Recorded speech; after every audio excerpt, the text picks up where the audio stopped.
Hello everyone, welcome back to our channel. आज की video शुरू करने से पहले मैं आपके साथ एक ना थॉट शेयर करना चाहूँगी। ऐसे ही आज हमारा ट्रेनिंग प्रोग्राम चल रहा है, तो उसमें ऐसे कुछ थॉट आया दिमाग में, जैसे डिस्कशन हो रहा था बच्चों के ऊपर, and then a lot of discussion was going on in the classroom. तो दिमाग में ना एक चीज़ आई बच्चों के ऊपर डिस्कशन करते हुए कि हमेशा ना एक हार्ड वर्किंग जो इंसान होता है या हार्ड वर्किंग जो स्टूडेंट है, वो 1000 टाइम्स बेटर है than the one who is wise. जो एक इंटेलिजेंट बच्चा, आप समझ, जैसे अगर आप इसको अपनी लाइफ में भी लेके आना चाहो, जैसे दो एस्पिरेंट है, one is hard working and another one is intelligent. ठीक है, तो मुझे क्या लगता है, जो हार्ड वर्किंग होता है ना, वो कभी नहीं हारता। क्यों? क्योंकि हार्ड वर्किंग जो है वो जानता है कि मुझे तो मेहनत ही करनी पड़ेगी, मुझे मेहनत करनी पड़ेगी तभी मैं कुछ अचीव कर पाऊंगा। तो इस वजह से वो थका भी होता है ना, वो पढ़ता है। लेकिन वही जो वो वाइज वन है, वो इंटेलिजेंट वन है, वो क्या, हो गया मेरा, मैं थोड़ा रेस्ट कर लेता हूँ, अब ये मेरा हो गया, अभी मैं थोड़ा रेस्ट कर लेता हूँ। तो वो कहीं ना कहीं उस चीज़ में, उस ओवर कॉन्फिडेंस में आके पीछे रह जाता है। लेकिन जो आपका हार्ड वर्किंग इंसान है ना, वो अपनी लाइफ के हर एक फेज में बहुत ही खूबसूरती से निखर के आता है और हमेशा सक्सेस मिलती ही मिलती है उसको। तो मुझे मन लगता है be a hard working person. ये जो एग्जाम्पल्स है ना कि गधा भी तो हार्ड वर्किंग होता है, ये मतलब मुझे नहीं लगता कि एप्लीकेबल है। जो जैसे मैंने अपनी लाइफ में भी देखा है कि if you are hard working और आप डेली कॉन्टिन्यूटी बना के रखते हो, तो आपको सक्सेस ज़रूर मिलती है। मुझे ऐसा लगता है, पर्सनली मैं इस चीज़ पे यकीन करती हूँ, क्योंकि जो हार्ड वर्किंग होता है ना, उसको पता है अगर मैं हार्ड वर्क नहीं करूँगा तो मुझे कोई चीज़ नहीं मिलनी। ठीक है, तो वो थका भी होता है ना, वो कोशिश करता है क्योंकि उसको वो चीज़ पानी है। ठीक है, उसको फेल भी होता है ना, उसको वो फिर भी मेहनत करता रहता है। क्यों? क्यों? क्योंकि उसको लगता है वो मेहनत नहीं करेगा तो उसको कुछ नहीं मिलेगा, और उसका ना वो एटीट्यूड बन जाता है लाइफ के प्रति। वही जो वाइज है ना, जो इंटेलिजेंट वन है, वो क्या सोचता है, वो ओवर कॉन्फिडेंस में आ जाता है। मैंने बहुत सारे ऐसे इंटेलिजेंट बच्चों को देखा है जो कि नहीं कर पाए। ठीक है, हमारे साथ के भी है, नहीं कर पाए। उसका बहुत बड़ा रीज़न यही होता है कि वो कहीं ना वो कॉन्फिडेंस उनका कब ओवर कॉन्फिडेंस में चेंज होता है उनको नहीं पता चलता। वो सोचते हो जाएगा, एग्जाम आएगा, हो जाएगा, एग्जाम आएगा, कर लेंगे, और इवेंचुअली क्या होता है कि नहीं हो पाता। वही जो बेचारा एक है वो हार्ड वर्किंग, वो बेचारा शुरू से मेहनत किए जा रहा है, धीरे धीरे धीरे धीरे मतलब अपनी कंटिन्यूटी बना के रख रहा है। तो आप देखोगे इवेंचुअली वो आगे निकल जाएगा, एंड देन वो वाला जो है ना, जो अपने आप को काफ़ी इंटेलिजेंट समझ रहा था, वो, हाँ, वो पीछे रह जाएगा। और ये सिर्फ आपका एटीट्यूड एक एग्जाम के लिए नहीं है, आपकी लाइफ में भी आपका यही एटीट्यूड है। ठीक है, जैसे आप अपनी लाइफ में भी, जो हार्ड वर्किंग इंसान है ना, उसका एटीट्यूड ही ऐसा बन जाता है कि वो हर एक चीज़ को मेहनत करके पाना पसंद करता है। वो लक के ऊपर डिपेंडेंट नहीं है, वो अपने उस पर नहीं कि मैं बॉर्न ही वाइज हुआ हूँ या बॉर्न इंटेलिजेंट हूँ, गिफ्टेड हूँ मैं, वो वाली चीज़ नहीं होती। यहाँ पे गिफ्टेड मैं उस सेंस में नहीं बोली क्योंकि साइकोलॉजी वाले बच्चे कहीं वो गिफ्टेड को ज़्यादा वो वाला गिफ्टेड नहीं बोल रही हूँ। गिफ्टेड इन द सेंस कि कुछ बच्चों का होता है, आईक्यू अच्छा होता है। ठीक है, बट क्योंकि वो इस ओवर कॉन्फिडेंस में रह जाते हैं, जिस वजह से वो आगे वो मेहनत करना नहीं चाहते, या उनको ऐसा लगता है बिना मेहनत करे उनको मिल जाएगा। तो वो लाइफ में भी ऐसे ही हो जाता है, उनको लगता है बिना मेहनत करे मिल जाएगा, लेकिन भाई लाइफ में बिना मेहनत के कुछ नहीं मिलता। सो एक छोटा सा थॉट था मेरे दिमाग में उन लोगों के लिए जो जिनको ऐसा लगता है कि शायद मैं तो पढ़ाई में वीक हूँ। तो आप वीक हो, कोई बात नहीं, तो ये कोई गलत बात नहीं है, लेकिन आप लेजी हो, आप चीज़ें करना नहीं चाहते हो, वो गलत है। ठीक है, तो वो अपनी लाइफ में नहीं अपनाना है। आप हमेशा हार्डवर्क कीजिए, रिजल्ट आपको ऊपर वाला देगा। तो चलिए आज की वीडियो शुरू करते हैं। कुछ क्वेश्चंस हैं जो मुझे आपकी तरफ से ही मिले हैं, और मुझे लगता है ये आपके रियल टाइम एग्जाम में, जब आप एग्जाम में बैठेंगे एट दैट पॉइंट, आपको आपके लिए बहुत यूजफुल रहने वाले हैं। चलिए, सबसे पहला क्वेश्चन आपकी स्क्रीन पर भी आपको दिखाई देंगे। पर सेक्शन कुछ टाइम लिमिट है क्या? देखिए, कुछ टाइम लिमिट नहीं होती है, एक सेक्शन की कोई स्पेसिफिक टाइम लिमिट नहीं होती है। पहले तो मैं आपको थोड़ा सा बता दूं, पेपर का पैटर्न बता देती हूँ कि जनरल पेपर जो है आपका पेपर 1, उसमें 5 पार्ट होते हैं, reasoning, maths, general awareness, English and general Hindi. तो इसमें 5 पार्ट होते हैं, 20 मार्क्स ईच, 20 क्वेश्चन ईच, और हर एक क्वेश्चन का 1 नंबर होता है।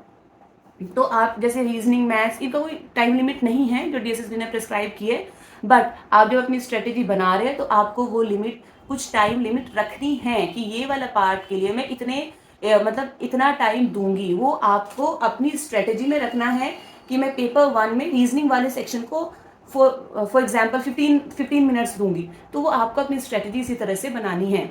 ठीक है, इसमें मैं कुछ बच्चों के क्वेश्चन ये भी आया कि मैम पेपर 1 को कितना टाइम दूँ और मैं पेपर 2 को कितना टाइम दूँ।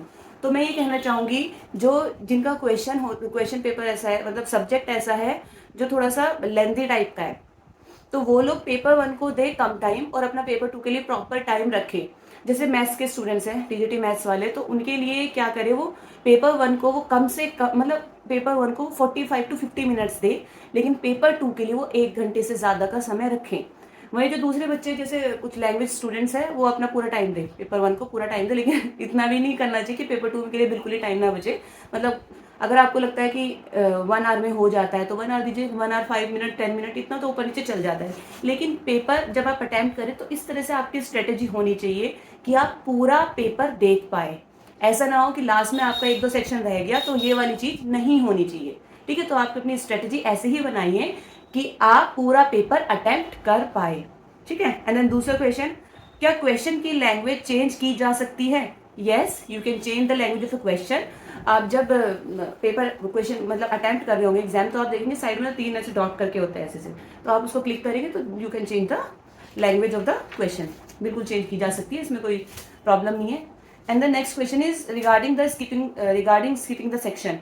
तो ऐसा कोई ऑप्शन नहीं है, आप किसी भी सेक्शन को स्किप नहीं कर सकते। पहले आपको रीजनिंग ही अटेम्प्ट करना है, देन आपको मैथ्स ही अटेम्प्ट करना है, then general awareness, and then general English, and then general Hindi. इसी सीक्वेंस में आपको अटेम्प्ट करना है। And once you attempted, once you submitted, you can not go back to that section. Okay, तो ऐसा कोई मतलब स्किप नहीं कर सकते आप सेक्शन को। इवन जब आप अपने सब्जेक्ट में भी जाते हैं, ठीक है, आपका जब सब्जेक्टिव पेपर आता है, पेपर 2, सब्जेक्टिव स्पेसिफिक जो होता है वो भी सब्जेक्टिव नहीं होता, ऑब्जेक्टिव ही होता है, वो सब्जेक्ट स्पेसिफिक होता है। ठीक है, तो उसमें भी 5 सेक्शंस होते हैं आपके।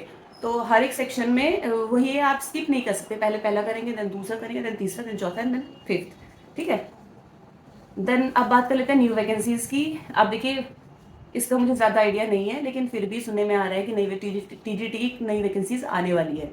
ये काफ़ी पोस्ट वैकेंट है बहुत सारे स्कूलों में। कुछ स्कूल्स तो ऐसे जिसमें परमानेंट टीचर्स हैं, लेकिन बहुत सारे स्कूल्स आपके ऐसे हैं दिल्ली गवर्नमेंट जहाँ पे सारे ही कॉन्ट्रैक्ट पे टीचर्स हैं। ठीक है, तो वैकेंसीज आ सकती है, क्योंकि वैकेंसी तो है ही, डिपार्टमेंट में वैकेंसी काफ़ी है।